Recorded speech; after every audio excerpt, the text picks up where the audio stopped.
Le Rendez-vous Tech n'est pas financé par des sociétés tierces ou de la publicité. Il est financé par vous, les auditeurs qui choisissez de soutenir cette émission parce que vous l'appréciez, parce qu'elle vous fait passer un bon moment ou parce qu'elle vous apporte quelque chose. Vous pouvez choisir de laisser le prix d'un petit café ou d'une petite bière pour les épisodes que je produis. Et certains d'entre vous choisissent de le faire. J'en suis incroyablement reconnaissant et je voudrais remercier spécifiquement aujourd'hui Adrien Redon, Jacques Major, JTEX92, Maxime l'avocat, Sébi, Octave Bory et Frère Castor. Merci à vous tous qui choisissez de soutenir l'émission et de vous engager pour son succès. Bonjour à tous et bienvenue sur le Rendez-vous Tech, l'émission qui explore et qui vous résume de manière compréhensible toute l'actualité tech, internet et gadgets.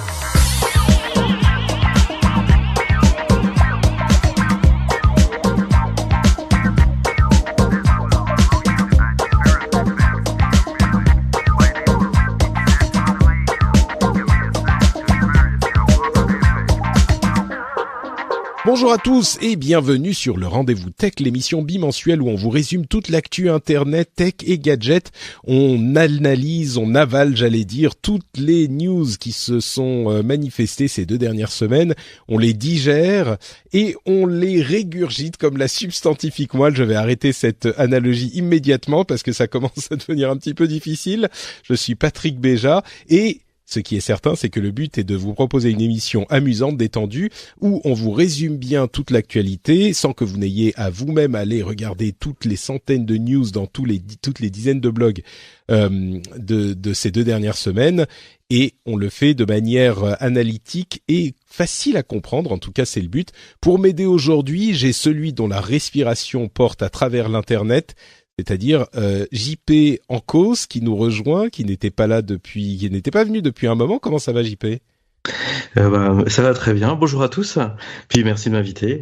C'est toujours un plaisir pour ceux qui ne s'en souviennent pas. JP est le concepteur à l'origine de Sarah, dont Cédric Bonnet nous parlait souvent.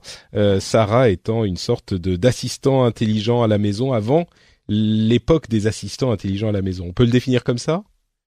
Ouais, c'est ça. C'est un framework open source de maison communicante et auditeur aussi depuis Azeroth.fr.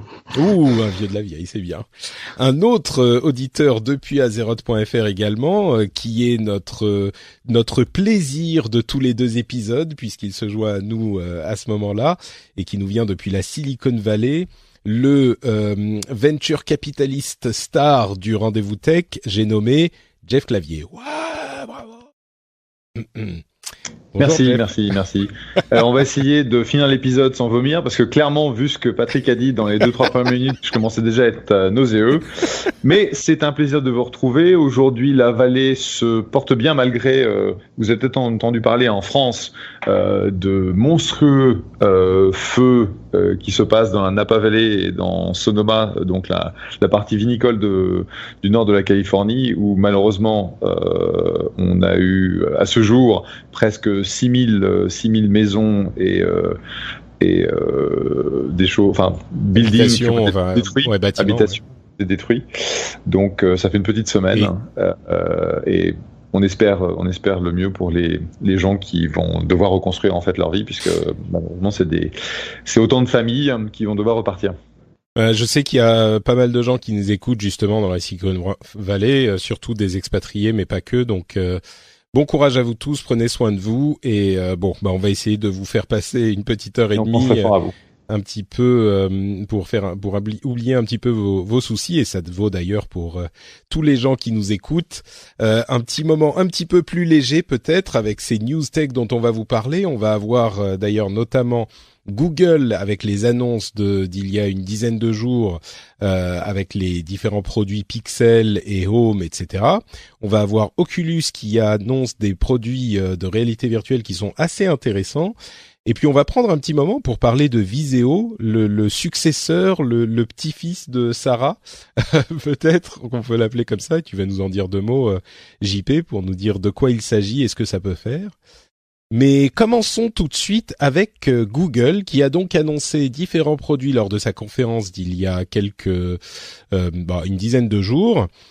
D'une part, 2 téléphones Pixel comme on s'y attendait, le Pixel 2 et le Pixel 2 XL, dont on va parler dans un instant, des produits Google Home, donc leur assistant virtuel à la maison, leur enceinte intelligente sur laquelle tu auras peut-être des choses à nous dire aussi, JP, et puis un Pixelbook qui est un laptop de la gamme Chromebook, donc un téléphone portable hybride de la gamme Chromebook dont on va parler un petit peu aussi.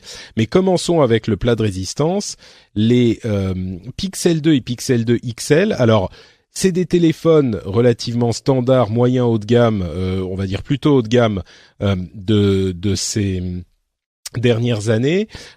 Avant de continuer, mentionnons quand même qu'ils seront pas disponibles en France, donc l'intérêt pour la plupart d'entre vous sera limité. Malheureusement, c'est ce qu'on espérait et il y a eu un petit kerfuffle, un petit cafouillage sur le compte Twitter France pendant un moment. On a pensé qu'ils arriveraient et puis finalement, ça devait être un CM qui s'est planté.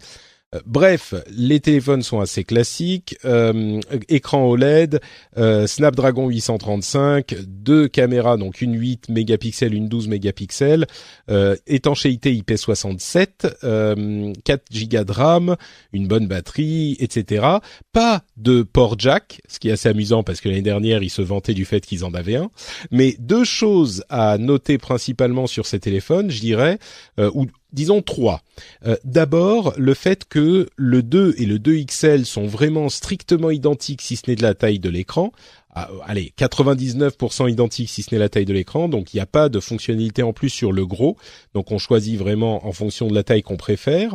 La fonctionnalité Active Edge, qui est cette fonctionnalité qui était déjà présente chez HTC, c'est-à-dire le fait de pouvoir serrer les bords de l'écran, le compresser et ça lance une action, en l'occurrence je crois que c'est assigné à l'assistant Google.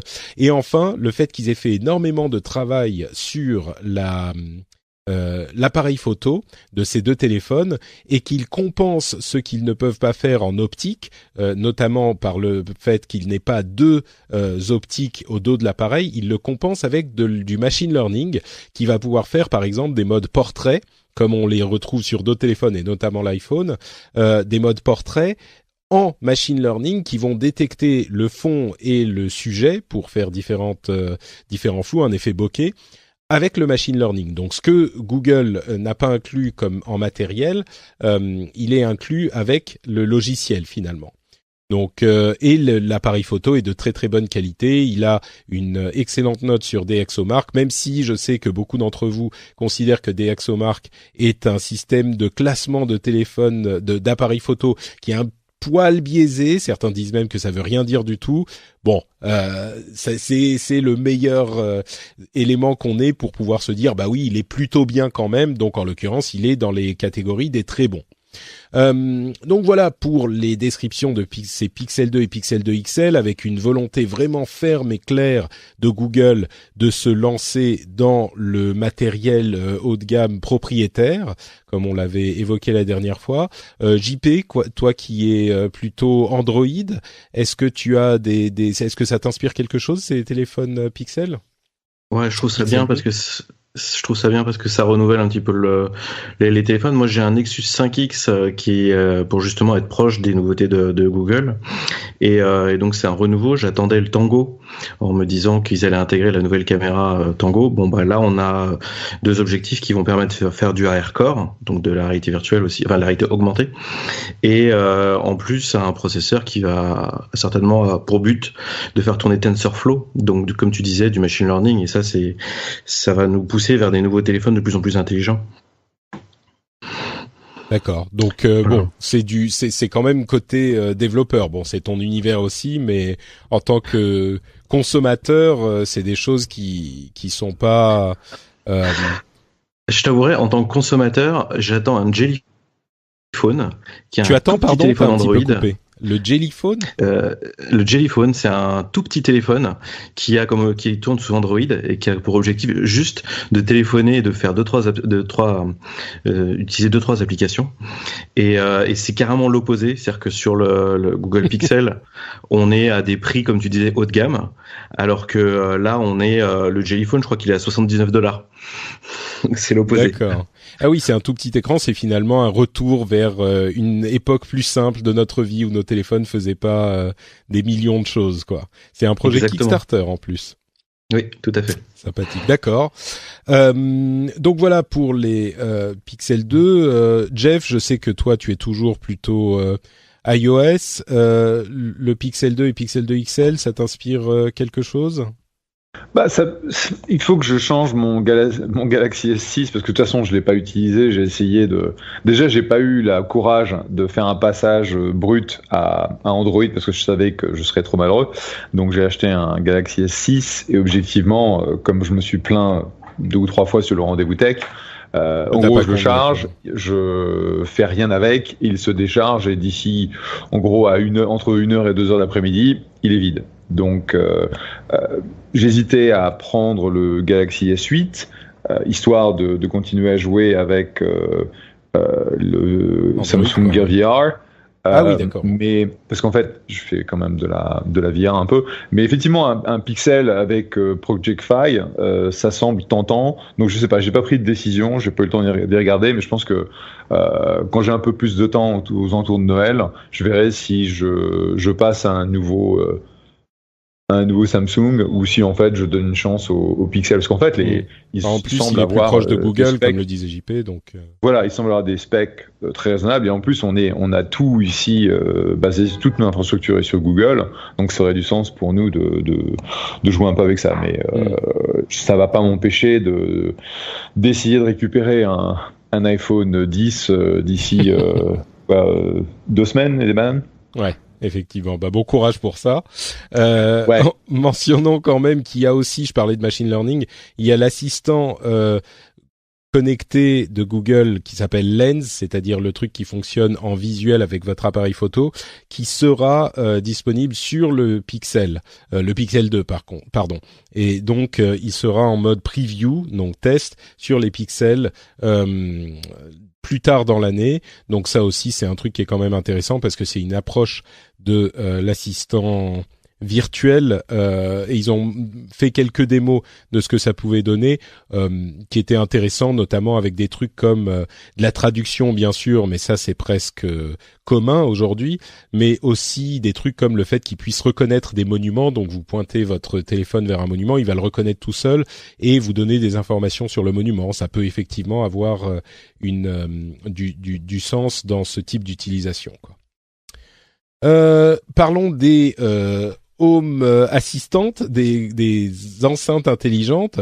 Il y a, comme on s'en doutait, la version mini, qui est donc une sorte de petit galet qui est assez joli. En plus, il a une sorte de tissu sur le bord, enfin sur le dessus, donc il s'intègre bien dans la maison. Il y a le Max, le Google Home Max, qui est l'équivalent de ce qu'avait fait du seul modèle que proposera Apple, c'est-à-dire une enceinte de qualité pour avoir du bon son, et d'après les premiers tests, on est vraiment dans du son de bonne qualité. On sait qu'Amazon travaille sur un truc comme ça aussi, et ça coûte un petit peu plus cher bien sûr. Et puis ensuite le Pixelbook que j'évoquais tout à l'heure, qui est donc un Chromebook, donc ces appareils qui font tourner des pages web et des applications Android, et là il est hybride, donc on peut le plier dans tous les sens, comme le Yoga, je sais plus qui faisait cet ordinateur, enfin il y en a plusieurs, qu'on plie dans tous les sens pour l'utiliser un petit peu comme une tablette, un petit peu comme un ordinateur, qui va coûter quand même de 1000 à 1650 $, avec un petit stylet en plus pour une centaine de dollars, qui est donc voilà un autre type de produit, mais encore une confirmation que Google se met au matériel, plutôt pour les Home Mini et Max et les Home en général. Toi, JP, bah ça t'intéresse forcément puisque tu travailles sur la maison connectée depuis très longtemps. Et puis peut-être même sur les assistants, les enceintes intelligentes en général. Est-ce que c'est des produits qui sont intéressants pour toi? Qu'est-ce que t'en penses? Ah bah oui, carrément. En fait, dès que Google Home est devenu disponible en France, on en a acheté 3 au boulot. Et c'est quelque chose qu'on essaye d'intégrer dans tous nos développements autour des assistants conversationnels parce que on a une enceinte de qualité qui entend très bien, qui reconnaît très bien la voix, qui marche en français. Maintenant, techniquement, on est encore limité sur ce qu'on peut faire et actuellement, on travaille avec un client pour justement sortir une application là très très prochainement sur Google Home avec toutes les problématiques d'interaction vocale, etc. Et le fait que tu aies des petites enceintes qui arrivent, ça va démocratiser l'usage, donc ça va démocratiser l'interaction avec la voix et ça va donner des résultats vraiment super sympas. Tu veux dire que les petites enceintes, elles sont à $50 seulement, effectivement, donc c'est des trucs plus faciles à acquérir. Mais pardon, je t'ai interrompu. Non mais c'est ça, et en plus c'est la réponse de Google à Amazon qui marche uniquement en anglais et en allemand, donc ça c'est une guerre saine pour justement l'assistant dans la maison. Et donc c'est vraiment sympa. Ce qui manque encore sur tous ces assistants, c'est le côté proactif. Donc c'est le fait que quand l'assistant veut passer un message, actuellement sur Alexa, ils ont annoncé ça il y a très peu de temps. Si t'as juste une petite lumière, là sur Google Home, tu peux pas encore le faire, et ça va venir au fur et à mesure. Et c'est là où je me dis que j'aurais dû monter une start-up avec Sarah il y a longtemps. Ah bah, alors ça, JP, est-ce que tu te souviens combien de fois je te l'ai dit il y a, je sais pas, déjà 3-4 ans, je te le disais, et bon, bref. Mais donc oui, ces appareils-là, pour toi, ça peut vraiment démocratiser ce type d'usage. Je me rendais pas compte, en fait. Je sais que Alexa n'était pas dispo en France, donc forcément, c'était probable qu'il parle pas français. Donc pour toi, Google est vraiment, enfin le Google Home est vraiment un produit intéressant, et je sens que tu as ton chapeau de développeur sur la tête. Pour des développeurs qui pourraient nous écouter, est-ce que tu penses qu'il y a vraiment des opportunités sérieuses de se mettre à travailler sur ce genre de truc aujourd'hui? Est-ce que c'est suffisamment ouvert pour permettre aux développeurs tiers de créer des produits, ou c'est vraiment Google d'abord et puis les autres ils font un petit peu ils ont la partie congrue, quoi?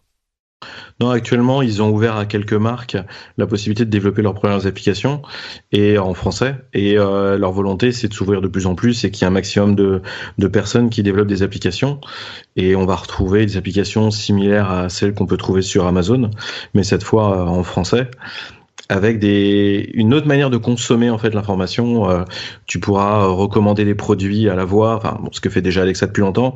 Il y a une belle interaction avec Chromecast, donc tu as des synergies qui commencent à se faire et l'avenir va être très intéressant, je pense. Donc c'est vraiment, moi ce que je dis souvent, c'est que c'est le combat pour la plateforme.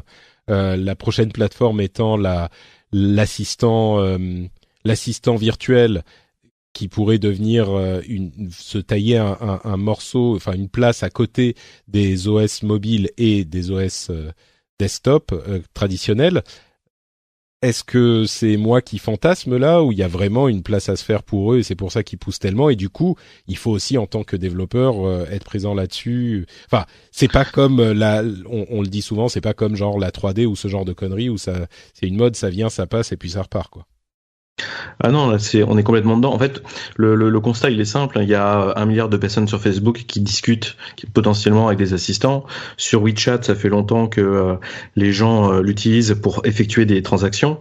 Maintenant arrive le vocal. Alors sur WeChat, naturellement, en fait, on a le bouton vocal, donc c'est culturellement déjà implanté.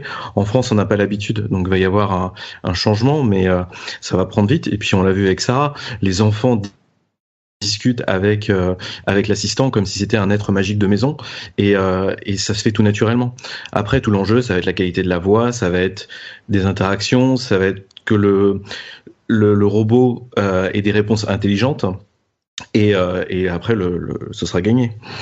Ouais, donc j'ai l'impression que ça prend son temps quand même, mais bon. Là c'est en train d'exploser depuis 1 an ou 2, c'est en train un an et demi à peu près, c'est en train de vraiment bien bouger là. D'accord. Tu le sens, toi, Jeff, dans la Silicon Valley, l'effervescence autour des assistants virtuels, ou t'es plus vraiment dans ce monde-là, ou est-ce que ça te parle, toi aussi? Alors, il y a à peu près 1 an, 1 an et demi, c'était la grosse furie autour des bots dans les interfaces de type messaging. Ça a coïncidé avec l'explosion de Facebook Messenger. Donc c'est un de mes copains qui est le patron, et quand il a rejoint Facebook, je crois il y a 2 ans, ils avaient quelque chose comme 300 millions d'utilisateurs, je veux dire, et encore. Et maintenant ils en ont 1,3 milliard. Donc ils ont ajouté 1 milliard d'utilisateurs, 1 milliard d'utilisateurs sur leur interface. Et oui, mais ça, derrière c'est juste ça, Messenger classique. oui, non, mais je sais, non, mais je te donne la perspective. Et donc, il y a, je te dis, 1 an et demi, pendant 6 mois, c'était la folie. Tout était devenu on appelait ça les interfaces conversationnelles. Donc, tu voyais passer quasiment toutes les boîtes qui avaient un service du type utilitaire, que ce soit pour la finance, que ce soit pour de la réservation de voyage, que ce soit pour réserver des tickets ou des places de resto, etc. Tout arrivait au travers d'une interface conversationnelle. Et puis ça s'est calmé un peu. Et puis il y a eu la deuxième phase qui est l'explosion donc de la partie vocale. Alors la partie vocale, c'est beaucoup plus dur. Déjà, tu n'as pas vraiment un accès à la partie reconnaissance vocale, puisque ça fait partie de l'IP que Google, Amazon, Microsoft vont développer, ou Apple.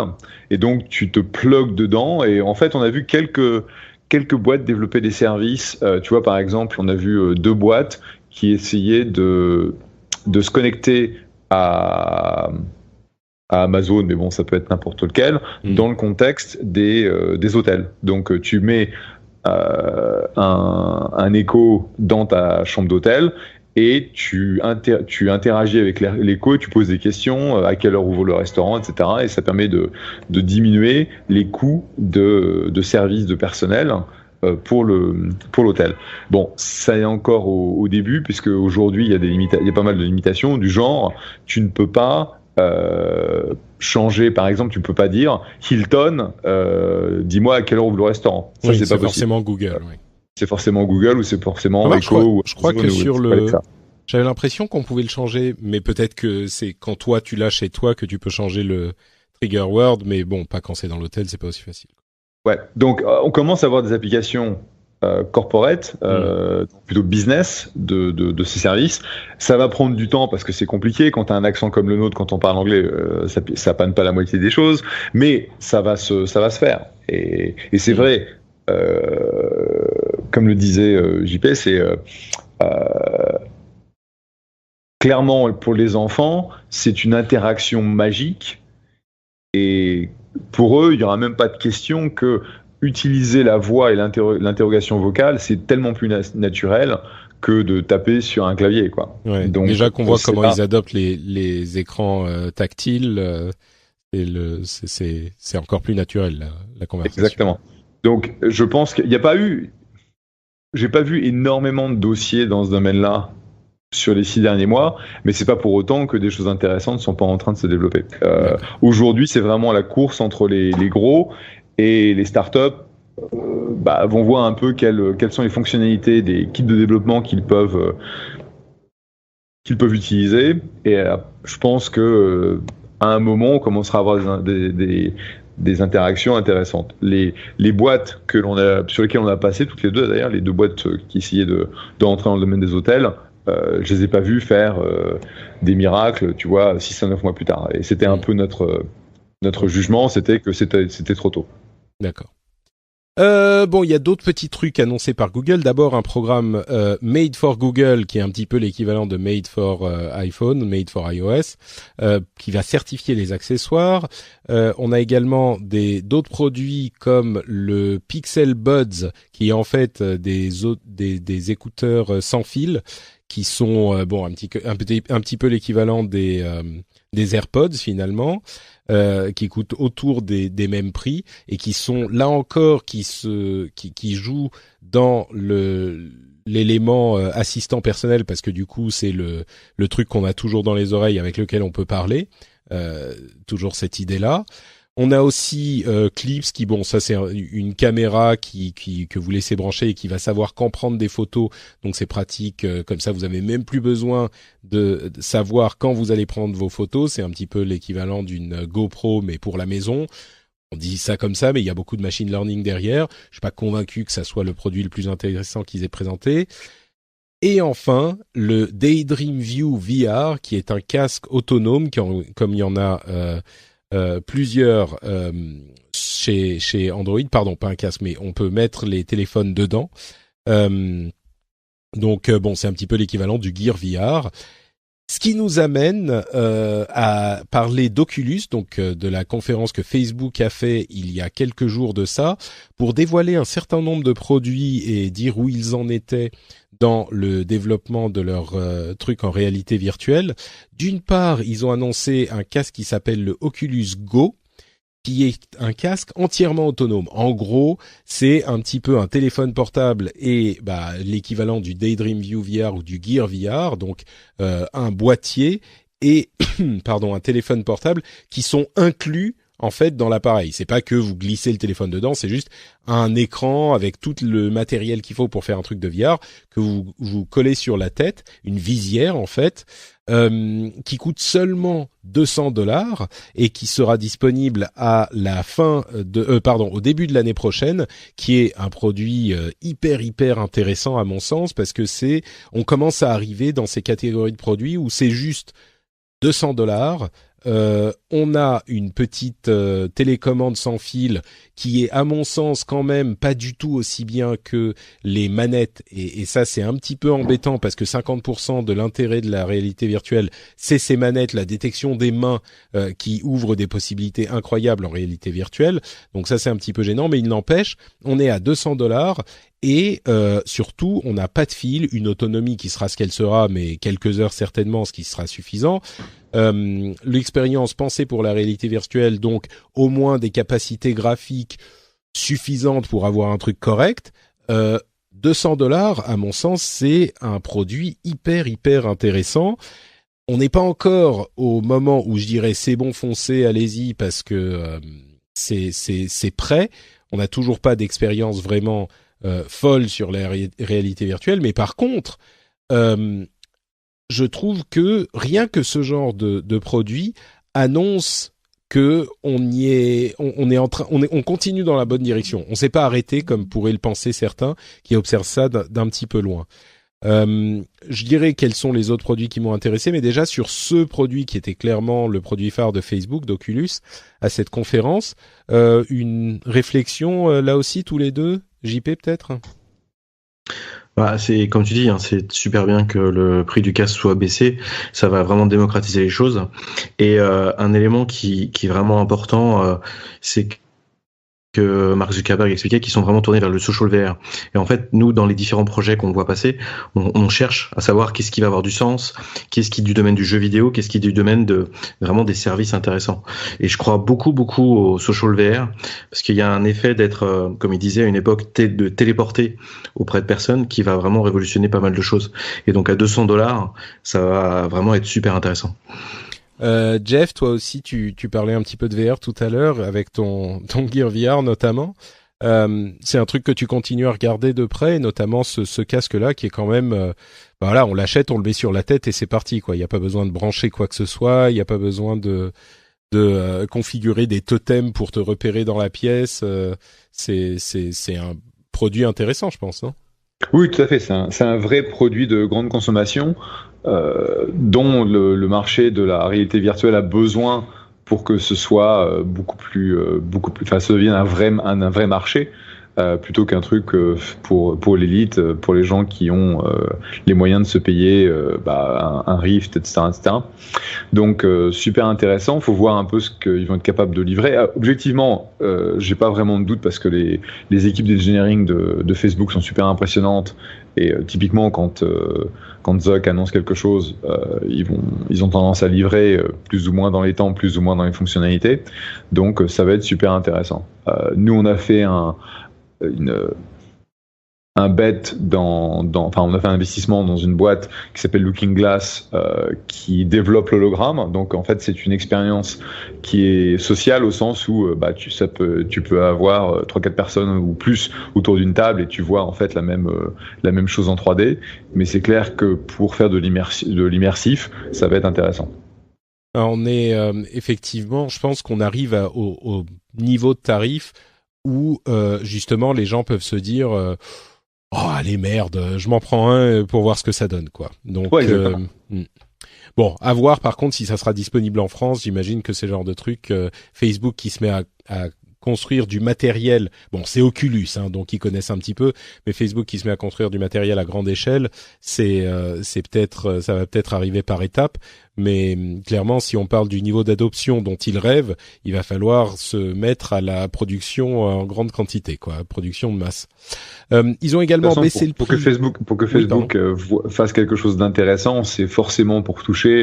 Je veux dire, c'est le milliard, quoi. S'ils n'arrivent pas à avoir 1 milliard de personnes sur un de leurs produits, ça n'a pas vraiment de sens. Donc, à mon avis, ils vont vraiment pour un système d'adoption beaucoup plus global, quitte à ne pas faire d'argent ou de perdre un peu d'argent sur la partie hardware, de manière à amener les gens sur leur plateforme.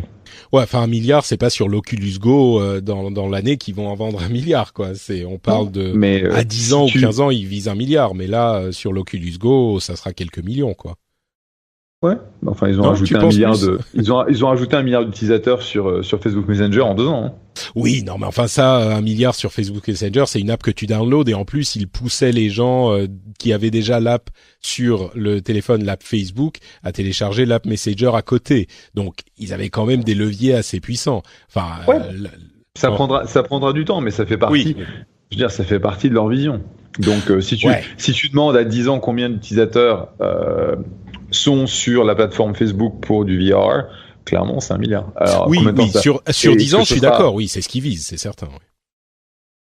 Est-ce que ce sera, pardon ? Est-ce que ce sera plus rapide ou pas ? On verra, ça dépend de l'adoption de la technologie, ça dépend de... ça crée des problèmes au niveau réseau, parce qu'il faut quand même avoir de la bande passante et des réseaux optimisés pour que quand tu bouges d'un côté à droite, à gauche, tu puisses récupérer les infos très rapidement. Donc c'est pas trivial, Ouais. Bah justement, au niveau matériel, le Rift est désormais officiellement à $399 avec les contrôleurs. Donc c'est une option qui est envisageable. Surtout que le prochain modèle, qui est le prototype Santa Cruz, dont ils ont également présenté le progrès, qui est vraiment, alors là pour le coup c'est la vraie prochaine évolution du casque type connecté à l'ordinateur avec juste un fil, gestion de la perception de l'extérieur inside out, c'est-à-dire avec des caméras dans le casque plutôt que des trucs qu'il faut poser dans la pièce. Là on est plutôt a priori sur du 2019, c'est ce qu'on imagine, mais là ça sera le truc... la vitesse supérieure. Donc entre-temps, peut-être qu'il serait intéressant pour certains d'acheter un Oculus Rift avec ce prix réduit, ou alors de s'intéresser à l'Oculus Go, parce que clairement, je pense que $200, si on est intéressé par ces produits, c'est un investissement qu'on peut faire sur 2 ans, ou quelque chose comme ça. Et on a également la présentation du Rift Core 2, qui est en gros les éléments essentiels logiciels du Rift. Et je ne sais pas si vous avez eu l'occasion de voir leur Dash UI, leur interface utilisateur Dash, plutôt pardon, c'est le Home qui est l'expérience de bureau virtuel, qui est le bureau d'ordinateur en virtuel. C'est hyper impressionnant là, c'est un petit peu science-fiction quoi. Si vous avez l'occasion d'aller voir ça, je vous recommande de le faire. C'est donc le Rift, l'interface utilisateur Home de l'Oculus Rift. Et là, quand on voit ça, rien que pour ça, je me dis que j'aimerais bien y jeter un coup d'œil quoi. Non, c'est le Dash, pardon. Le Home, c'est encore autre chose. C'est le Dash, le système d'exploitation. Donc voilà pour ça. Quoi d'autre je pense qu'on peut passer à notre troisième sujet du jour, qui est donc Viseo, le logiciel, je sais même pas comment décrire ça. C'est un Viseo Bot Maker, et je précise, c'est même pas parce que JP est là que je voulais en parler, mais même Corben a fait un article dessus, donc ça prouve bien que c'est un sujet intéressant. Mais c'est quoi exactement ce truc pour construire ses propres robots, pour prendre avantage de l'intelligence artificielle, des assistants virtuels qu'on a disponibles un petit peu partout, ou c'est pour construire des agents conversationnels? C'est quoi Viseo Bot Maker? Alors, en fait, Sarah, en 2012, il y avait deux promesses. La promesse, c'était de pouvoir jouer avec des technologies cool, par exemple la reconnaissance vocale, gestuelle, faciale, etc., et de pouvoir s'en servir pour pouvoir interagir avec les objets connectés et avec plein d'autres API qui partaient un petit peu dans tous les sens pour un petit peu contrôler tout et n'importe quoi et créer des nouvelles expériences. C'était un petit peu le hub de toutes ces pièces de Lego, quoi, qui les connectait. C'est ça. Quoi. C'était le jeu de Lego croisé avec des technologies un peu d'intelligence artificielle. Et en fait, en 2016, ce qu'expliquait Jeff, c'est qu'il y a eu une explosion des assistants conversationnels. Microsoft a fourni une brique qui permet de parler sur différents canaux de messagerie. Et donc, tu développais une fois ton chatbot et ça parlait sur tous les canaux. Et mais le problème, c'est que cette partie-là, c'était vraiment très code. Il fallait vraiment être développeur pour faire ça. Et à l'autre bout, on a vu l'explosion de services en ligne SaaS, où là, tu fais du clic-clic et tu fabriquais aussi un assistant conversationnel. Et je suis tombé par hasard sur un truc d'IBM qui s'appelle Node-RED, qui permet de faire le meilleur des deux mondes, où tu vas graphiquement faire le design de ta conversation en jouant justement avec des briques de Lego, un petit peu comme Yahoo Pipes à l'époque, où tu vas chaîner tu vas chaîner différentes briques et puis tu vas créer des usages. Et du coup, je me suis dit, tiens, ce serait l'occasion de mettre Sarah au goût du jour, de développer toutes ces briques pour se connecter dans un premier temps aux assistants conversationnels type Microsoft, enfin tout ce qui est textuel, et puis de rajouter des briques pour parler sur du Echo, parler sur du Google Home, parler sur tout ce qui est possible, et ne pas oublier la communauté Sarah, donc avec des briques qui vont permettre justement de dire j'écoute sur mon PC, je parle sur mon PC. Et pendant 1 an et demi, on a un petit peu développé toutes ces briques. Et puis, on a décidé d'open sourcer parce qu'en fait, il y a la possibilité. Enfin, les technologies bougent tellement dans tous les sens que ça a pas de sens de vouloir essayer de vendre ce genre de choses. Ce qui est important, c'est le design de la conversation, c'est la manière dont ton bot va être super réactif, sympa.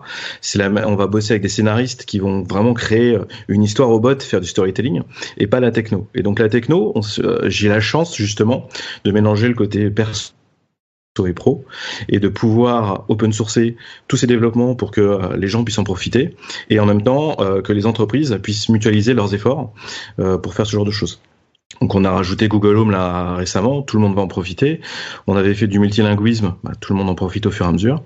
Et donc l'idée, c'est de pouvoir faciliter la conception d'assistants conversationnels pour créer des usages.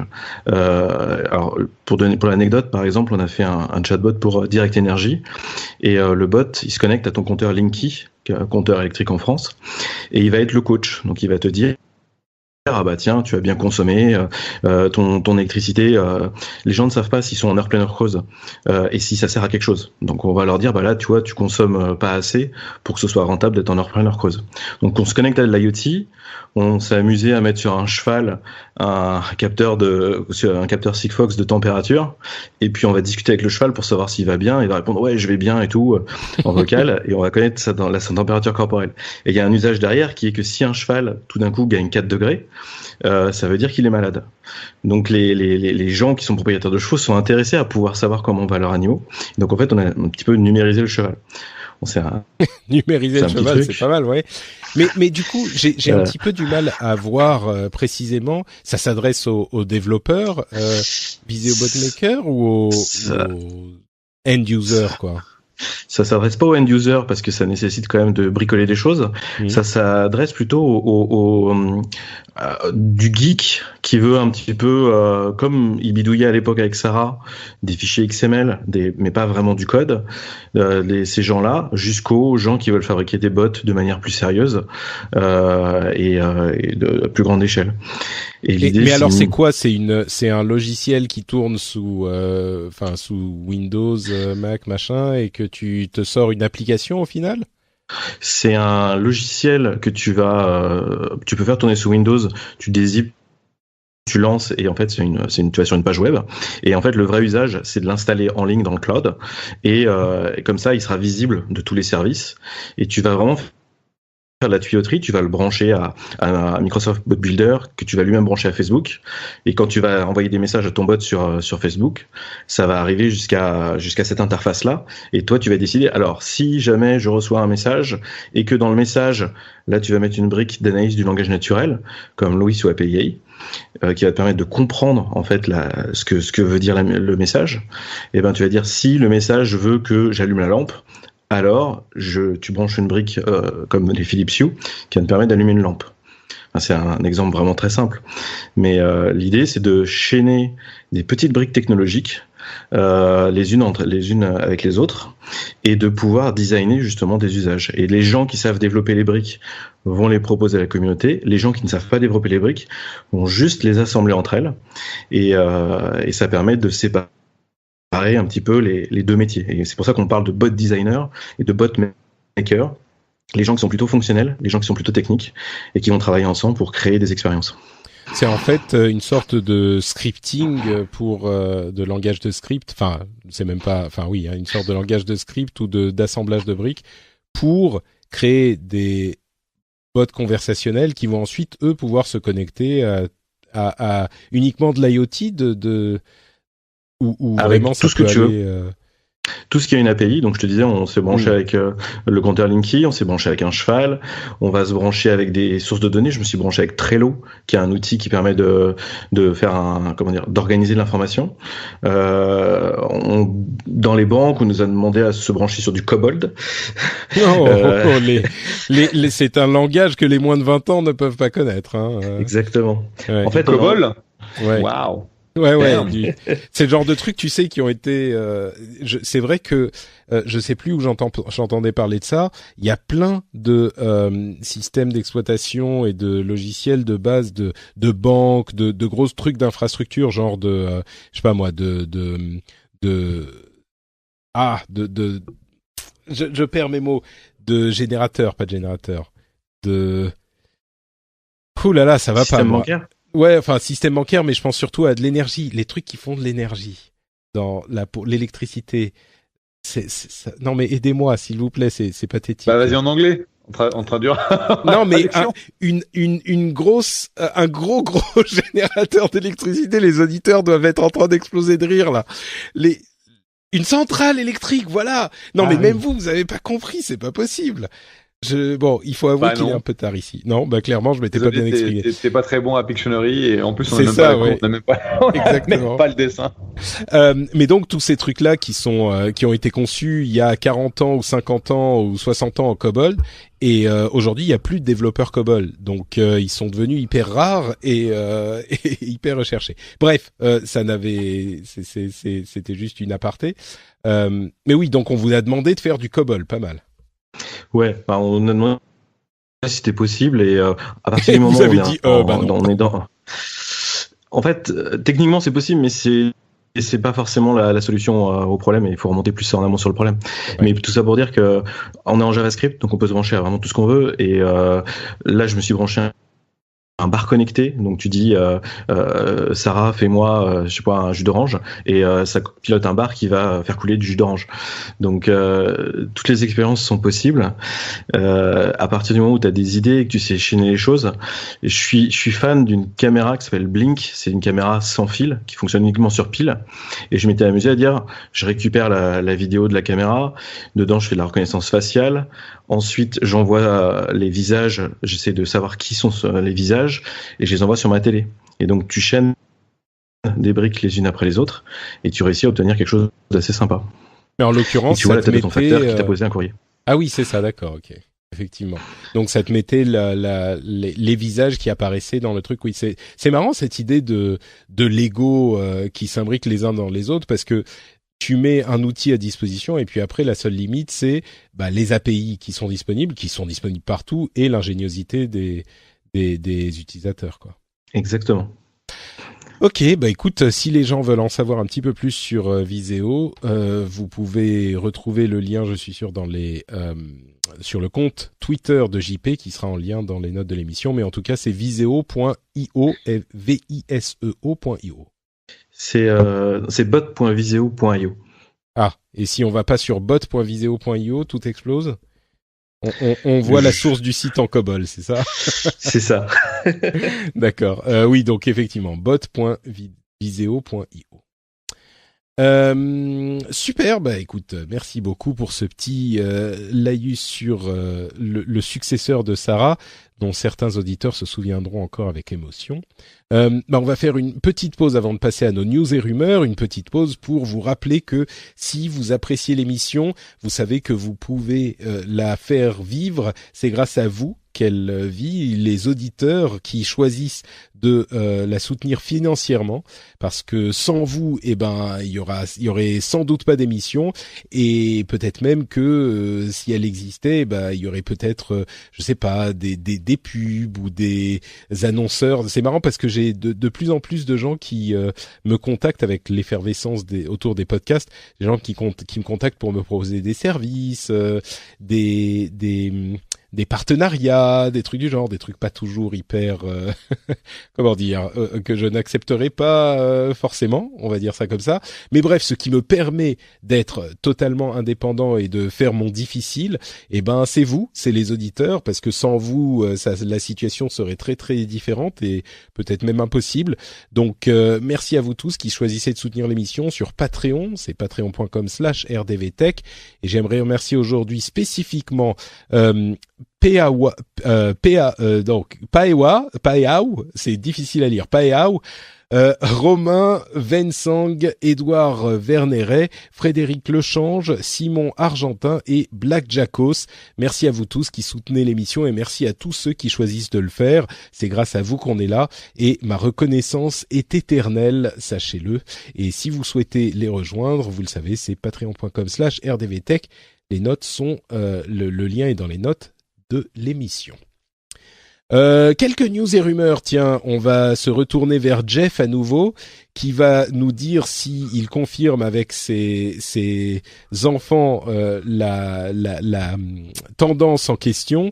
Il y a une nouvelle étude sur quelques milliers d'adolescents américains qui dit que Snapchat représente aujourd'hui leur réseau social préféré à 47%, donc presque la moitié qui dit ça. Ce qui est vraiment intéressant, c'est qu'ils ont pris presque 10% en juste 6 mois, Snapchat, que Instagram est à peu près un quart, c'est le réseau social préféré pour un quart des utilisateurs, et qu'il descend clairement depuis 2 ans, Instagram, là où Snapchat, pour comparaison, était à 11% en début 2015, maintenant donc il est à 47%, et les deux qui ont beaucoup souffert, c'est Facebook, qui est à 9%, qui est un petit peu remonté par rapport à il y a 6 mois, et Twitter qui est à 7%, donc 7% de ces adolescents, on parle vraiment des adolescents aux États-Unis, hein, donc c'est très spécifique, mais tout de même, Twitter est devenu le réseau préféré des adolescents américains pour seulement 7% d'entre eux. Donc je résume, 7% Twitter, 9% Facebook, 24% Instagram, qui est quand même en chute, et le grand gagnant, c'est Snapchat à 47%. Jeff, bon toi je sais qu'ils sont quand même un petit peu grands, mais ils sont tout le temps sur Snapchat. Ma fille, donc qui a 16 ans et demi, je dirais qu'elle passe la plupart de son temps, là où elle devrait faire ses devoirs, entre Snapchat où elle va prendre je sais pas combien de photos par jour qu'elle va balancer en Snap, sur Snapchat, donc ça oui. Instagram, j'ai l'impression qu'elle en fait aussi beaucoup, mais si tu devais dire est-ce qu'elle passe 2 fois plus de temps sur Snapchat que sur Instagram, je dirais probablement. Facebook, elle ne veut pas y aller parce qu'on est dessus. Et elle passe son temps à nous inviter, puis après à nous désinviter, puis après nous réinviter, etc. Et puis ah oui, donc Twitter, elle t'invite et puis tout à coup t'es plus dans ses amis et puis ensuite voilà, tu t'es revenu. Ouais. D'accord. Voilà. En fonction de ce que je poste ou en fonction de ce qu'elle poste et qu'elle veut pas que je vois. Et puis Twitter, je pense qu'elle l'utilise jamais. même si elle a un compte Twitter depuis très très longtemps. Et mon fils, lui il est plus vieux, il a 20 ans, lui il passe tout son temps sur Facebook et il fait de la politique sur Facebook. Donc, d'accord, bien sûr. Il rentre dans cette phase de sa vie où on sait qu'on a tout compris à tout, quoi. On est tous passés par là. Exactement. D'accord. JP, je sais plus si t'as des enfants, toi. Non, j'ai pas d'enfant, mais par contre, effectivement, c'est ce que dit Jeff, c'est super révélateur, c'est que l'image est présente de plus en plus partout, et la prochaine révolution, ça va être justement les analyses des images qu'on commence à voir un peu partout. Il y a des algos qui commencent à apparaître de partout. Ah bah oui, là on est déjà en plein dedans quand même. Et c'est en train d'exploser dans tous les sens. Il n'y a pas une news régulière où on a encore amélioré ça ou ça ou ça, et ça va donner un avenir assez intéressant. Oui, donc faites attention à ce que vous postez quand même. Une autre étude semble montrer que, alors là encore, on reste aux États-Unis, mais c'était intéressant, donc je voulais en parler. La prédominance des services de type Uber et Lyft et tout ça dans ces villes américaines n'aurait pas contribué à une réduction du trafic. Au contraire, les gens prennent moins les transports publics et du coup il y a plus de voitures sur les routes parce qu'il y a plus de voitures type taxi de ce type-là. Alors là encore, je pense qu'il faut être très prudent sur les résultats de cette étude parce que on est dans les États-Unis où les transports publics sont clairement non seulement de moins bonne qualité mais aussi très peu considérés. Ouais, tu confirmes, Jeff? Mais oui, bien sûr. Mais bon, effectivement, c'est une contre-performance, je dirais, intéressante, parce que l'idée était quand même que les gens n'utilisent plus leur voiture pour utiliser ces services-là. Ça pourrait aussi être un contre-coup qui, le temps que les gens se disent bon bah vraiment j'ai plus besoin de ma voiture, ils gardent leur voiture et en plus ils vont utiliser aussi des services de ce type. Mais généralement, on attend plutôt un effet différent, quoi. En fait, empiriquement, je vois tout à fait ça. C'est-à-dire que quand tu te mets dans une rue embouteillée de San Francisco, telle que j'en ai littéralement sous le nez, je regarde à Second Avenue, la deuxième rue de San Francisco, à Second Street, et tu comptes le nombre de Uber ou Lyft, et tu vois que en gros un tiers du trafic, ce sont des Uber ou des Lyft. Et en fait, ce qui se passe, c'est que comme tu le dis, les gens ne vont pas forcément prendre leur voiture, ils vont les laisser chez eux, parce qu'en fait, c'est tellement difficile de se garer dans pas mal des artères de San Francisco que moi je me gare et après je fais du Lyft et du Uber plutôt que d'essayer de me regarer avec ma voiture. Et en fait, ce qui se passe, c'est qu'effectivement, les infrastructures de transport en commun sont tellement pourraves, que ce soit en termes de vétusté des bus, que ce soit en termes des routes, que ce soit en termes de la congestion, t'as plus vite fait en fait de faire du porte-à-porte avec ta propre voiture, donc Lyft ou Uber. Et puis tu as maintenant ces produits, la Lyft Line ou Uber Pool, je sais pas quoi, qui te permet en fait de faire du covoiturage. Donc ça veut dire que les prix sont bien moins chers et ça devient donc beaucoup plus accessible. Alors c'est le problème aujourd'hui de San Francisco, c'est qu'il y a beaucoup trop de voitures, et le problème en plus c'est qu'il y a beaucoup trop de voitures qui ne viennent pas de San Francisco, donc tu as plein de gens qui vont faire jusqu'à 4, 5, 6 heures de route pour venir d'autres endroits de Californie pour travailler à San Francisco, parce que c'est un des meilleurs marchés pour Uber, sachant que on est quasiment, peut-être pas forcément tous les jours, mais va y avoir le système de bonus qui rentre en compte, et donc ils peuvent se faire quand même beaucoup d'argent. Et ce qui fait que tu as plein de gens qui non seulement sont dans le trafic, mais en plus ils connaissent pas la ville, et donc ils font que des conneries. Et donc une autre statistique, c'est que 2/3 des amendes qui ont été distribuées, alors je sais plus si c'est sur la dernière année ou les derniers 6 mois à San Francisco, sont à des chauffeurs Uber et Lyft. 2/3 des amendes. D'accord. 2/3 des infractions du code de la route où ils font des conneries, ils vont te tourner à droite où tu peux pas, et tourner à gauche tu peux pas, vont te faire des demi-tours sur Market Street. Tiens, imagine le Gus qui fait un demi-tour sur les Champs-Élysées. Tu vois, c'est dans l'autre sens, pas, fallait que je tourne. Et ils te font ça en fait dans l'artère principale de San Francisco.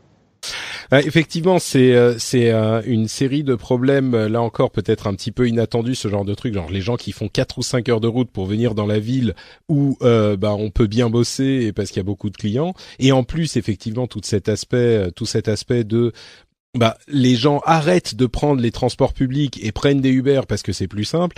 C'est un petit peu, c'est peut-être la rançon du succès ou la rançon de la gloire, mais c'est contre-productif, quoi. Mais encore une fois, c'est dû à la vétusté des services de transport en commun américains. Ça, c'est oui, que ce soit le bus, que ce soit le train, l'infrastructure de train. Enfin, il y a quelques jours, j'étais encore en France et j'ai pris un TGV, et tu arrives même pas à avoir un TGV, une expérience de type TGV, quelque chose que tu considères comme étant complètement donné quand tu es français, mais un concept de TGV aux États-Unis, ça n'existe pas, quoi. Ouais, c'est sûr que on n'est pas exactement dans les mêmes situations, et heureusement, même si je sais qu'il y a plein de gens qui se plaignent de l'état des transports en commun, peut-être surtout du métro ou du RER à Paris, on a quand même des infrastructures qui sont autrement meilleures que celles qu'on peut trouver aux US. Mais enfin, les US, ils sont particuliers aussi. Venez à San Francisco pour voir Bart, et je peux te dire, tu arrêtes. Jeff, je sais que tu as un rendez-vous. Oui, pardon. Juste une chose avant que je quitte. Je sais plus si on a parlé des Pixel Buds, donc les nouveaux. Je l'ai mentionné, en passant. Je l'ai mentionné. D'accord. Mais je voulais juste te dire que c'est un des rares trucs que j'ai vu qui m'excitait, parce que cette notion de headset ou de truc que tu te mets dans l'oreille et qui te fait de la traduction simultanée. Pour moi qui ne parle pas espagnol, en étant en Californie, je peux te dire que c'est quelque chose qui va être intéressant. Donc j'attends avec impatience de l'essayer. Je l'ai effectivement pas mentionné, mais ça fonctionne avec le traducteur de Google, et donc comme Skype peut le faire déjà aujourd'hui, mais en portable et dans votre oreille, il entend ce que dit la personne, ça vous le traduit, et puis quand vous parlez, ça va le traduire à la personne en face, et c'est connecté à Android, donc ça peut passer d'un téléphone à l'autre, etc. Très très très très intéressant ce traducteur en temps réel, instantané, universel. On vit vraiment dans une époque formidable sur certains aspects. Absolument. Et c'est là que je vous quitte, et merci encore à tous, et on se retrouve d'ici un petit mois. Un petit mois, exactement. Merci beaucoup, Jeff. Bonne journée. Allez, salut. Ciao. Merci. Écoute, je te propose qu'on continue avec des trucs absolument formidables de notre époque. En l'occurrence, le duel Megabot. Je me demande si c'est pas toi qui nous en avais parlé à l'époque déjà, mais c'est en train de se concrétiser, et notamment en streaming sur Twitch. Donc, reparle-nous de ce truc un petit peu fou qui a été kickstarté. Mais oui, effectivement, je crois que c'était que j'en avais parlé dans ton émission, et ça vous rend enfin le jour. Et donc c'est pour rappeler, en fait, c'était des Américains qui voulaient construire un énorme robot de plusieurs tonnes, et ils ont fait une campagne pour le faire. Et donc ces robots au sens avec des grosses chenilles, des espèces d'énormes canons façon paintball, ce genre de choses. Et ils sont tout de suite amusés à défier les Japonais en combat, en duel, 1 an plus tard. Et donc les Japonais ont fait la même chose, ils ont fabriqué leur robot, et demain, à l'heure où on enregistre l'émission... Ouais, donc il est un petit peu tard là, donc ça sera sans doute déjà passé quand vous l'écouterez, mais... Et ça va passer en streaming sur Twitch, où on va voir le combat entre 2 énormes robots qui vont s'affronter. Et au-delà de ça, ce qui est vraiment intéressant, c'est que... Mais quand on dit, excuse-moi, je t'interromps, mais énorme robot, c'est effectivement ce qu'on pourrait faire assimiler à des mechs dans les dessins animés japonais, des mechas. C'est des trucs qui font 5-6 mètres de haut, quoi, même plus. C'est ça, ouais, c'est exactement ça. Et c'est comme si c'était 2 énormes pelleteuses qui s'affrontaient. Ouais, sauf qu'ils sont conçus pour ils ont des bras avec des paintballs géants, des pinces géantes, enfin c'est des trucs de science-fiction, quoi. C'est ça. Et il y a un humain qui est dans le cockpit, et ils ont essayé aussi de sécuriser le cockpit pour que la personne soit pas en danger. Et ce qui est amusant, c'est que derrière, ils ont réussi à d'un côté développer tout le côté e-sport dans ce domaine d'énormes combats de robots, comme on le voit dans certains films de science-fiction. Et de l'autre côté, ils ont réussi à impliquer énormément d'industries, comme l'armée américaine, qui a aidé pour avoir des chenilles qui permettent de tourner plus facilement, sans brûler le moteur. Enfin, voilà, plein de pièces de mécanique d'ingénierie qui sont d'un niveau vraiment professionnel, et qui ont permis de faire avancer l'industrie tout en étant ludique. Et donc, on verra ce que ça donne demain. Effectivement, donc vous pourrez rechercher Megabot et vous trouverez ce combat sur Internet très certainement. Je suis très curieux de voir effectivement comment ça va se passer. Une petite note sur l'iPhone 10, ou plutôt sa technologie de reconnaissance faciale. On le mentionne souvent, mais à tort ou à raison, quand Apple annonce un truc, ça a tendance à donner le là de l'industrie. Et on a un report, un article de KGI, enfin une mention de KGI, qui est un analyste, un cabinet d'analyse, qui dit que après l'annonce de l'iPhone 10 et de sa caméra faciale détection de visage, il y a eu 3 fois plus de demandes aux revendeurs pour les technologies et les capteurs de 3D pour le visage qu'il y en avait avant. Donc clairement les développeurs sont intéressés, les développeurs ou les constructeurs sont intéressés, hein. C'est pas très surprenant mais c'est amusant. Et on a aussi des rumeurs selon lesquelles Apple aurait fait un deal avec Steven Spielberg pour ressusciter la série. Alors en anglais ça s'appelait Amazing Stories dans les années 80. C'est une série qui a eu je sais plus 20 ou 40 épisodes. Et en français c'était Histoire fantastique. Je sais pas si tu te souviens de Histoire fantastique, JP. C'était dans la veine des trucs de la 4e dimension et Tales from the Crypt, etc. Ouais, effectivement, ça me ramène des souvenirs, le titre en français. Je suis curieux de voir ce que ça va donner. Ouais, c'est bon, encore dans cette tendance de tous les constructeurs, fournisseurs de services de s'intéresser au contenu également. Et bon, il semblerait qu'Apple soit assez sérieux sur ce sujet. Amazon est en train de développer une sonnerie, une sonnette intelligente qui permettrait d'ouvrir la porte quand un livreur vient vous livrer un truc. En plus du fait qu'ils soient en train de tester leur service de livraison à eux, qu'ils avaient, je crois que c'est en Inde qu'ils l'ont lancé, ils sont en train de le tester aux US visiblement. Et donc entre ça et la sonnette intelligente, enfin la sonnette serrure intelligente d'Amazon qui leur permettrait de venir vous livrer les trucs chez vous directement, ou par exemple vous mettre vos courses dans votre frigo ou ce genre de trucs. La question c'est, JP, est-ce que tu serais prêt à laisser rentrer un livreur Amazon chez toi ? Chez moi, non, je pense pas, mais tu peux tout à fait prévoir. Mais chez les autres, tu veux bien. Non, mais tu vois, tu peux prévoir un espace. Enfin, moi, j'ai un jardin où le livreur pourrait poser des choses dans une zone abritée. Et je bosse pas mal avec des gens du monde de l'automobile. Et dans les réflexions qu'il y a en tête, c'est ouvrir mon coffre de telle heure à telle heure pour qu'un livreur puisse poser des choses dans mon coffre de voiture qui craignent pas, bien sûr, à un instant T, tu vois. Donc il y a cette notion de partage, d'ouverture de porte qui commence à arriver à tous les niveaux. Ouais, j'avais pas pensé à la voiture effectivement qu'on a déjà. Bon, si on va là, on peut même imaginer une sorte de coffre à côté de chez toi si t'as une maison, ou même peut-être une sorte de boîte dans laquelle tu pourrais genre mettre des lettres, un truc comme ça. Je sais pas comment ça pourrait s'appeler, mais ça pourrait être assez intelligent, je pense, pour recevoir des trucs. Bon, je plaisante bien sûr, mais oui, une boîte aux lettres plus grande pour les trucs de livraison. Pour les maisons, c'est sûr que c'est facile à envisager. Pour les appartements, un petit peu moins. Mais pourquoi pas ce genre de truc avec la comment dire. On commande tellement de trucs à domicile maintenant, je me demande si on peut pas imaginer à terme, par exemple, des portes qui incluent une boîte aux lettres plus large qui pourrait s'ouvrir s'ils ont le code ou avec une autorisation électronique, et ça pourrait résoudre bien des problèmes de livraison qu'on a depuis un bon moment. Ah bah ça, j'y pense complètement. Avoir une espèce d'énorme boîte aux lettres pour recevoir tous les paquets, où on peut juste poser et pas reprendre. Ça, c'est clair que ce serait top.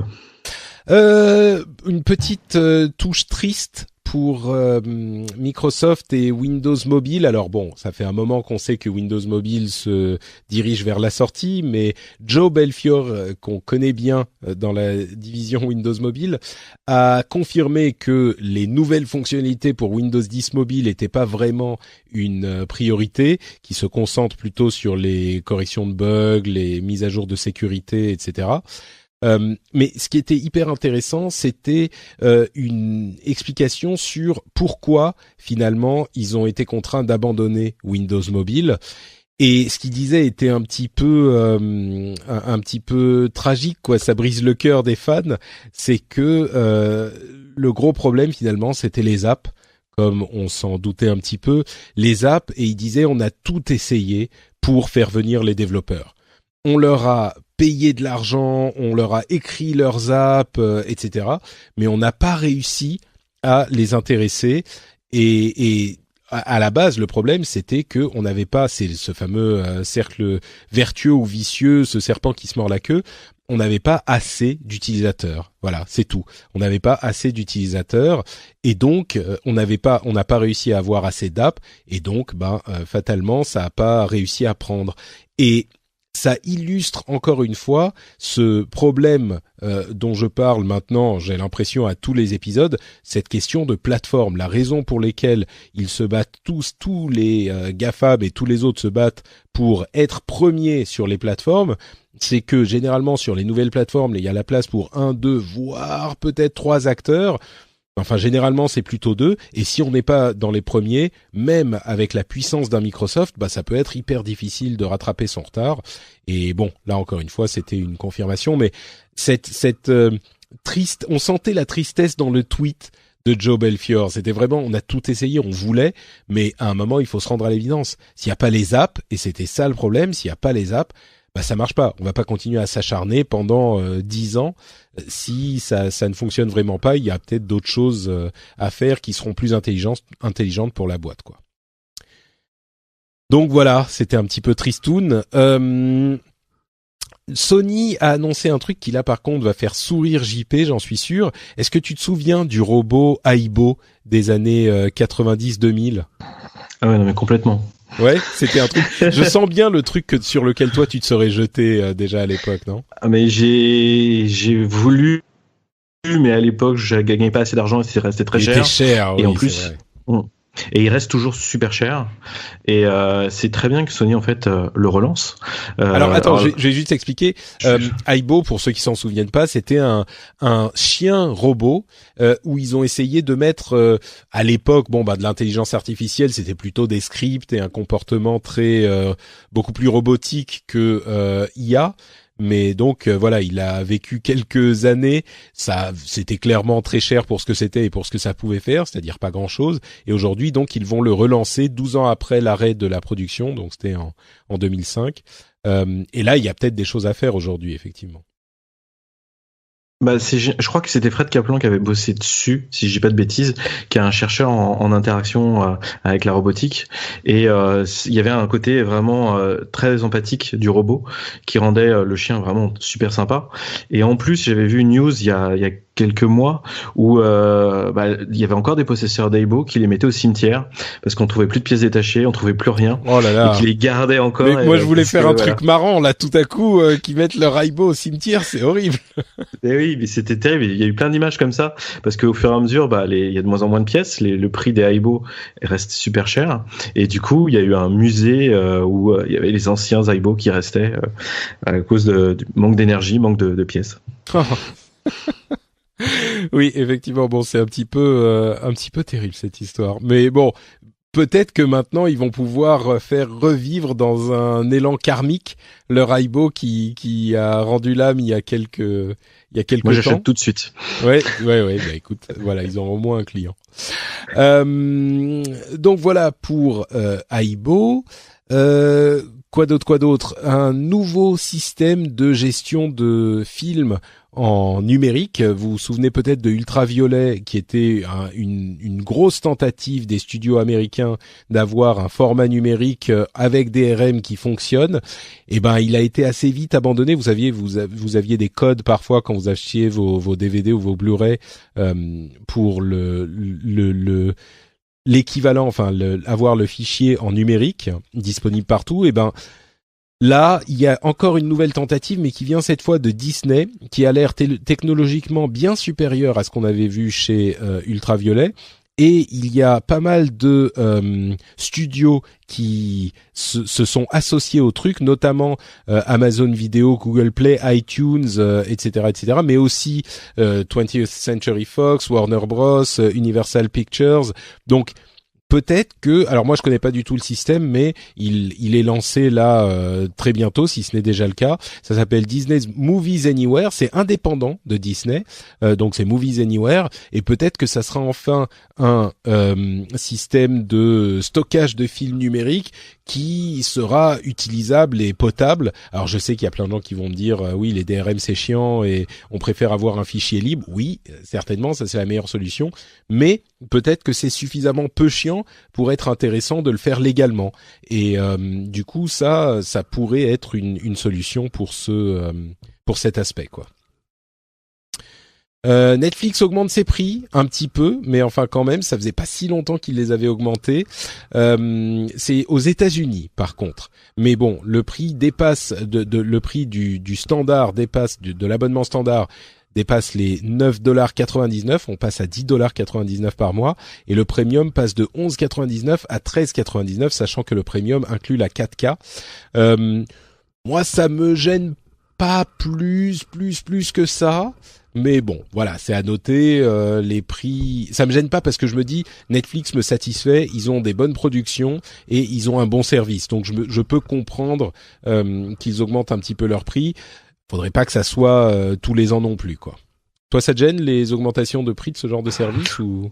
Ce montant-là, non, parce qu'on a une offre qui est quand même super large avec un bon catalogue.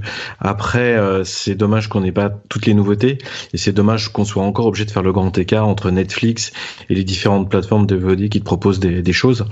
Mais voilà, moi j'ai sauté le pas sur Netflix et du coup, ça couvre pas mal de choses que je voulais regarder. Donc c'est assez positif. Ouais. Moi je regarde quand même, j'ai en fait c'est personnel mais j'ai je suis abonné à plusieurs services. J'ai HBO Go parce que en Finlande on y a accès à HBO, j'ai Amazon Vidéo, j'ai Netflix bien sûr, etc. Netflix, c'est celui que je regarde vraiment le plus, presque tous les jours, donc ça gêne pas. Si d'autres commençaient à augmenter leur prix, ça serait peut-être un petit peu plus problématique, mais bon, ensuite ça c'est personnel pour chacun, quoi. Une petite annonce de service, le WPA2 qui est un système de protection du Wi-Fi enfin il y a des chercheurs qui ont trouvé une faille de sécurité dans le WPA2. Donc, il y a des patchs qui sont en train d'arriver sur absolument tous les systèmes et ça inclut les routeurs, les modems, etc. Donc, il faut peut-être mettre tout ça à jour. Si vous savez de quoi il s'agit, il faut pas utiliser autre chose que le WPA2 parce que c'est quand même le meilleur système de protection. Mais pensez à mettre à jour vos machines. Et le truc qui est vicieux, c'est que c'est pas juste les ordinateurs, les téléphones, etc. C'est aussi les routeurs. Donc, il faut penser à le faire. Si vous savez comment ça fonctionne, regardez si votre routeur est bien à jour dans les jours et les semaines à venir. On va conclure avec quelques sujets un petit peu plus francophones. Vous vous souvenez sans doute que on a un pass Navigo pour les transports en commun en région parisienne. Et ben figurez-vous qu'il va arriver sur les smartphones dès 2019. Enfin, on entre dans le futur. La RATP commence à faire des tests, RATP, SNCF, etc. commence à faire des tests. Enfin, pas SNCF, encore que ils gèrent certains des RER. Bref, c'est des problèmes de Parisiens. La RATP commence à faire des tests et non seulement il y aura le Pass Navigo classique qui sera disponible sur téléphone, mais en plus on a un Pass Navigo rechargeable, c'est-à-dire pas uniquement pour l'équivalent de la carte orange de l'époque. Ça rappellera des souvenirs à certains ce nom. Donc pas seulement l'abonnement mensuel qui vous permet d'aller partout dans la zone, mais en plus un crédit qu'on va mettre sur le pass qui va faire l'équivalent des tickets. Donc on passera le truc, ça consommera un ticket en fonction de la distance, etc. Je dirais qu'il était temps, mais bon, on va pas cracher dans la soupe. C'est quand même bien qu'on s'y mette enfin, quoi. Je sais pas si t'as vu cette campagne du Conseil national du numérique qui veut sensibiliser les gens au type d'internet que nous voulons il parle de l'ère des plateformes et il dit, cette campagne nous dit, il faut faire attention à l'internet qu'on construit en fait. Et c'est une idée qui moi me paraît 100% positive. Et j'étais vraiment prêt à applaudir énormément ce type d'initiative, c'est-à-dire une réflexion sur les grandes plateformes du numérique qui aujourd'hui ont énormément de pouvoir. On parle bien sûr d'Apple, Google, Amazon, etc. Et en regardant la vidéo en question, qui est en fait une vidéo pour décrire la consultation qu'ils sont en train de faire et sensibiliser les gens à cette consultation. Donc en regardant cette vidéo, j'ai été un petit peu déçu parce que je la trouve particulièrement à charge. C'est-à-dire que on a tous les côtés négatifs de cette de la considération qu'on peut avoir envers les plateformes, et Dieu sait qu'il y en a et qu'il faut pas les occulter. Mais par contre, j'ai l'impression qu'ils sont vraiment en train de pointer les plateformes du doigt et de les accuser. Et je suis pas certain. D'une part, ils sont pas en train de dire travaillons ensemble et essayons de mieux faire les choses. Ils sont vraiment en train de dire on a Big Brother sur Internet. Comment mieux pas les contrôler, mais il parle de scénario catastrophe, quoi. C'est genre Facebook peut influencer les élections. Ah, ils disent pas certains utilisateurs peuvent utiliser Facebook pour influencer les élections. C'est ce type de truc. Ils pointent du doigt Facebook en disant regardez tout ce qu'ils peuvent faire. Oui, mais c'est pas comme ça qu'on a une conversation avec des gens avec lesquels on veut travailler. Donc ça me gêne un petit peu. Cette approche qu'ils ont. Et encore une fois, ils soulèvent des éléments qui sont importants. Ils parlent par exemple, le fait que les conditions générales d'utilisation sont complètement illisibles. Enfin, ça n'a aucun sens d'être d'accord avec un truc qu'on lira jamais. Ce genre de choses. Mais voilà, le ton me paraît relever plus, sans aller jusque-là, mais c'est un petit peu une vidéo des Anonymous, plus que une réflexion adulte et sérieuse telle que j'aimerais les voir de la part d'un organisme aussi respectable que le Conseil national du numérique. Donc voilà, c'est un mini coup de gueule que je voulais pousser. Maintenant, il est bon qu'ils aient cette réflexion et qu'ils la poussent. Mais pardon, JP. En fait, moi, ce que je vois de l'autre côté, c'est par exemple la Microsoft Experience, le salon qu'il y a eu il y a quelques semaines. Oui, auquel on était pour l'épisode précédent. Voilà. Tous les stands avaient le mot-clé GDPR ou RGPD sur leur stand, qui est une loi qui a été votée en mai, qui va s'appliquer en mai prochain 2018. Et moi, je le vois au quotidien. Toutes les entreprises avec lesquelles on travaille sont en mode panique à vérifier que on fait bien les choses, que les données sont nécessaires, qu'elles sont bien stockées et tout ça. Excuse-moi, les gens savent peut-être pas exactement de quoi il s'agit. C'est une loi qui renforce énormément les obligations des sociétés pour la sécurité de leurs utilisateurs, c'est ça ? C'est ça, et elle est vraiment tellement contraignante que vraiment tout le monde se met à paniquer pour que les choses soient bien faites. Donc ça va remettre un petit peu. C'est quel genre de contrainte, tiens, tu peux peut-être nous le dire. Je sais que Christophe l'évoquait rapidement dans l'épisode précédent, mais on parle de quoi concrètement ?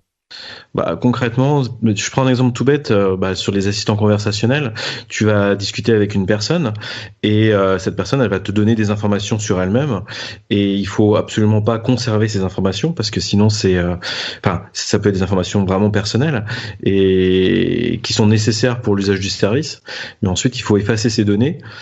Parce que quelqu'un qui tomberait de manière mal intentionnée sur ces données pourrait faire des choses. Je peux pas rentrer dans les détails sur les projets sur lesquels on travaille, mais dès que c'est des données de santé, t'imagines tous les gens qui discutent avec un chatbot qui donne, je sais pas moi, tout bêtement leur poids, leur âge, et tout ça c'est listé. Il faut faire attention à ce qu'on fait derrière, et c'est pas forcément nécessaire de garder ces informations-là plus de un mois par exemple. Donc la loi normalise tout ça. Ouais, mais justement, ça me paraît plutôt positif, quoi. Je sais que Christophe aussi évoquait le fait que il y avait un petit peu de panique ou de difficulté au niveau des entreprises. Est-ce que c'est pas dû au fait que justement ils étaient pas du tout ni sensibilisés ni préparés à ces problèmes qui sont sérieux et que là c'est un petit peu le grand ménage, on remet les choses à plat et donc tout le monde va faire les choses bien. C'est compliqué au début parce qu'il faut s'y mettre, mais il faut s'y mettre parce que sinon personne ne le fera jamais, quoi. C'est justement si on le fait jamais, ça se fera jamais, non? Bah il y a ça et puis il y a l'enjeu que je crois qu'avant, c'était Facebook qui s'était fait taper dessus. Ils avaient eu juste 150 000 euros d'amende. Et que si la même chose arrivait maintenant, ils auraient quelques pourcents de leur chiffre d'affaires d'amende. Mmh. Donc tout de suite, c'est dans des grandeurs ça de motive, chiffres oui. qui motivent beaucoup plus. Non, Et mais je veux oui, dire, j'essaye effectivement. de te demander si c'est au final quelque chose de positif ou est-ce que tu dis que c'est trop contraignant trop rapidement ou les gens ont, c'est l'implémentation là qui a été faite dans la loi française si je ne m'abuse, mais on savait que ça allait arriver. Enfin, c'est plutôt positif ou non? Moi, je trouve que c'est positif parce que ça force à avoir des services de qualité. C'est En plus, ça. ça met en cause à la fois l'entreprise, à la fois celui qui réalise. Donc, on peut plus se défausser de faire un travail mal fait et puis de s'enfuir. Mmh. Donc, c'est assez positif. Maintenant, il va y avoir quand même, je pense, des pots cassés parce que le temps que les entreprises se mettent en place, Bien sûr. ça va prendre un certain temps. On continue avec un élément un petit peu compliqué dans l'IT, dans les technologies de l'information. Le chômage dans les technologies de l'information est au plus haut de son histoire. Il est même plus haut que au moment de la crise et du dot-com du dot-com crash d'il y a un certain nombre d'années. Et on est en France, je crois quelque chose comme 50 000 chômeurs. Donc c'est compliqué pour les informaticiens qui nous écoutent aujourd'hui. Donc bon courage à vous, mais peut-être une lueur d'espoir si vous êtes intéressé par d'une part la sécurité et la cybersécurité.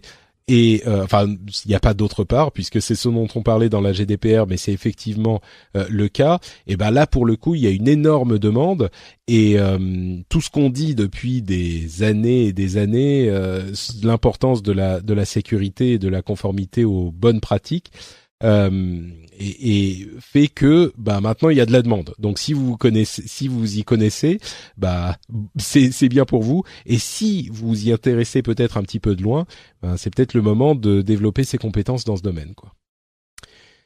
Et enfin, on finit avec les administrations françaises, avec la Hadopi, qui a publié un rapport sur ce qui s'est passé dans les 6 mois qui ont suivi la fermeture du site Zone Téléchargement, qui était un énorme site de téléchargement de contenus illégaux sur le net, que la Hadopi a fait fermer il y a, je sais plus combien de temps c'était, je sais plus, c'était l'année dernière et qu'il y a eu 6 mois après, il y a un gros site qui est réapparu, mais en gros, ce qu'ils sont en train de dire, c'est que encore une fois, leur étude montre que, alors elle montre 2 choses. Le site en question a vu des remplaçants apparaître assez vite et qui ont très vite acquis le niveau de volume qu'il y avait sur le site qui a été fermé. Donc là, c'est pas très surprenant finalement. Ce qu'on savait nous un petit peu instinctivement et avec différentes études a été confirmé avec cette étude-là qu'ils ont fait eux-mêmes. Donc ok, merci, c'est bien, mais au moins ils sont honnêtes dans leur analyse. L'autre truc qui est intéressant, c'est que sur le plus gros site qui a pris la relève, il y a en fait un petit nombre de comptes qui sont les distributeurs et les contributeurs les plus actifs. On parle de l'ordre de 14 comptes, donc entre 10 et 20 comptes qui sont vraiment hyper actifs et qui représentent 90% des titres qui sont mis à disposition. Ce qui laisse penser quand même que malgré tout, les gens qui sont derrière ce genre de gros sites hyper populaires sont peut-être des gens qui le font avec une intention commerciale, et donc c'est pas vraiment le grand rêve magnifique du partage universel que fait tout le monde. Là, on est quand même dans un modèle où selon leur étude, hein, mais ça me surprend pas outre mesure. On a les gens qui peut-être ont conçu le site, qui mettent à disposition énormément de contenu et qui ensuite, avec la publicité, font leur beurre là-dessus. Mais bon, donc c'est bon à savoir et à comprendre également d'un côté comme de l'autre, quoi. Je crois qu'il y avait un article de Corben qui disait que c'est sur The Pirate Bay qu'ils se sont mis à miner pendant que tu consultais les différents films, etc. disponibles. Ils minaient en tâche de fond avec le navigateur des bitcoins. Alors, écoute, c'est un sujet que j'avais mis dans les notes de l'émission, je crois. Ah oui, bah je l'avais mis, mais je l'ai retiré, donc je vais le remettre. C'est un truc qui est peut-être bon à mentionner pour les auditeurs. C'est effectivement, il y a des différents sites et qui ont commencé à intégrer des scripts qui vont utiliser la puissance de calcul de votre ordinateur pour faire du minage de Bitcoin ou de crypto-monnaies. Et là où ça devient vicieux, c'est que les scripts peuvent passer non seulement sur le site. On a eu quelques scandales, des mini-scandales, il y a quelques semaines de types qui ont fait ça sur des gros sites, mais sans doute c'était des gens qui se disaient c'est super ce système, je vais le faire, personne va s'en apercevoir et je vais récupérer les bitcoins. En l'occurrence, des gens s'en sont aperçus, mais non seulement il y a ça, mais ça peut aussi passer par genre des publicités ou des trucs comme ça qui, elles, vont charger le script et l'utiliser chez vous. Là où ça devient vraiment intéressant, au-delà de ces utilisations un petit peu frauduleuses, c'est qu'on pourrait imaginer des systèmes où un site va dire notre site est gratuit, vous pouvez l'utiliser gratuitement, machin, mais par contre, quand vous êtes en train de le consulter, on va utiliser une partie de la puissance de votre ordinateur, peut-être 20 ou 30% de la puissance de votre ordinateur pour miner des bitcoins. Et ça pourrait être des bitcoins ou autre chose, et ça pourrait être un système de rémunération un modèle économique finalement pour certains sites qui serait peut-être un gagnant-gagnant parce que le site reste entre guillemets gratuit, vous payez un petit peu d'électricité. En gros, vous payez pas forcément, mais ça reste relativement limité. Et puis, le site, lui, peut utiliser ça pour se financer. Pourquoi pas? Non? Ouais, complètement. Et puis, après, c'est à mettre en perspective avec le fait que le Bitcoin s'envole et que ça devient de plus en plus compliqué de miner. Donc, il y a tout un sujet derrière tout ça. Ah oui, ça c'est sûr que le cours du Bitcoin, ça pourrait faire un gros sujet, c'est certain. Nous, on a fait un truc sur le carnet d'entretien de voiture sur une blockchain qui va sortir bientôt. Oui, j'avais lu, peut-être que d'autres s'y intéressent aussi, mais je crois même qu'on en avait parlé il y a quelque temps du carnet d'entretien de voiture sur blockchain de manière à ce que ça soit infalsifiable.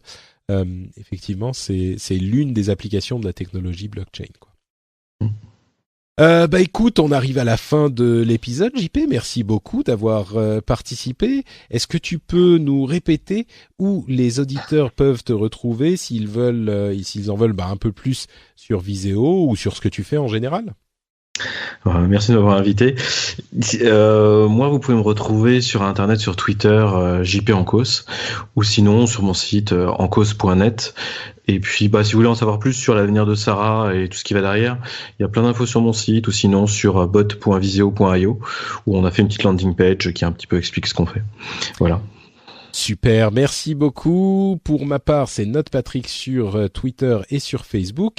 Vous pouvez aussi retrouver cette émission sur frenchspin.fr, le site où je mets toutes les émissions que je produis, et où vous trouverez également notamment le rendez-vous jeu, qui est une émission où je couvre un petit peu comme pour l'actu tech, je couvre l'actu du jeu vidéo, toujours avec l'idée de vous rappeler, ou plutôt de vous résumer tout ce qui se passe d'intéressant et d'important dans ce domaine.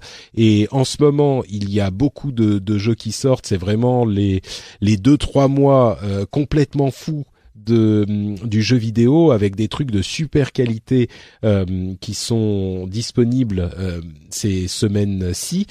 Donc si vous suivez ça d'un petit peu loin ou si ça vous intéresse, je vous recommande l'écoute de cet épisode de cette émission qui est hyper bien nommée Le Rendez-vous Jeu. Voilà, c'est clair et net et précis.